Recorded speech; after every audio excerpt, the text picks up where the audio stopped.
Бұл орманда болған оқиға еді. Ашық алаңқайда кіп-кішкентай ескі үйшік тұрған. Бірде оның қасынан жүгіріп өтіп бара жатқан тышқан көреді.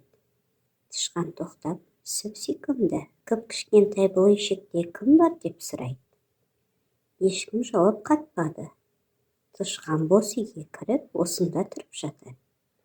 Біраз уақыттан соң үйшіктің маңына секіріп бақа келеді. Сүп-сүйкімді, кіп-кішкентай бұл үйшікте кім бар?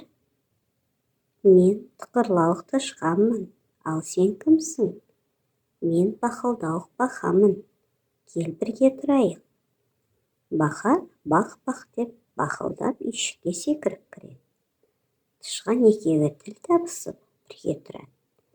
Енді үйшік қасына ытқып-ытқып қоян жетеді. Сүп-сүйкімді, кіп-кішкентай бұл үйшікте кім бар деп сұрайды. Мен тықырлауық тышқанмын, мен бақылдауық бақамын. Ал сен кімсің? Мен қорқақ қоянмын. Кел бірге тұрайық. Қоян да үйшікке кіреді.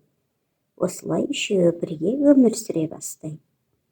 Алыстан бұл үйшікті түлкі көреді.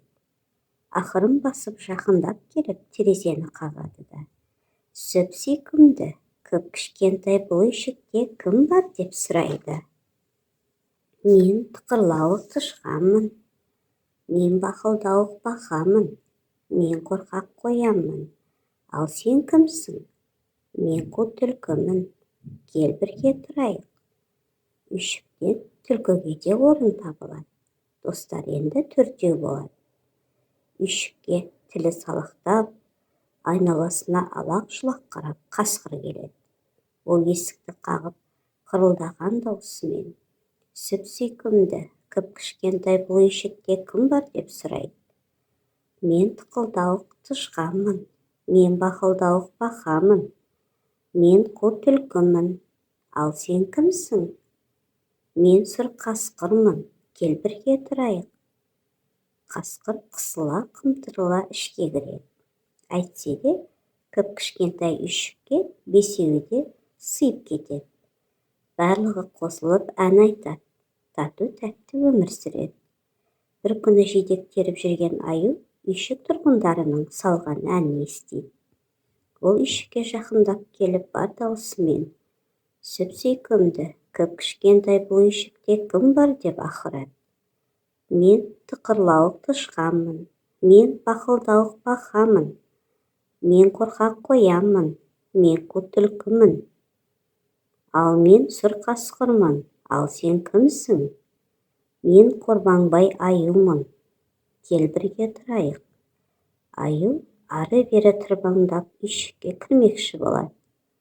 Бірақ оның басы енгенмен денесі сыймайды. Амалы таусылған аю, ендеше мен үйшіктің шатырына шығып тұрайын дейді. Жоқ, сен дәусің, сені кішкентай үйшігіміз көтере алмайды. Қиратасың ғой деп шырылдайды іштегілер. Қорықпаңдар, түк те болмайды деп аю олардың сөзіне құлақ аспайды. Кіп-кішкентай үйшіктің тұрғындары амалсыздан келіседі. Аю қорбаңдап үйшіктің төбесіне шығады. Сол-ақ екен, ескі үйшік сықырлап шашылып қалады. Тықырлауық тышқан, бақылдауық бақа, қорқақ қоян, қу түлкі, сұр қасқыр барлығы аман-есен үйшіктен шығып үлгереді. Аюға олар еш ренжімейді. Қайта барлығы бірігіп, бөренелерді тасып, тақтайларды сүргілеп, жаңа үйшік тұрғызуға кірісіп кетеді. Осылай достар өздеріне әп-әдемі, жап-жаңа үйшік соғып алады.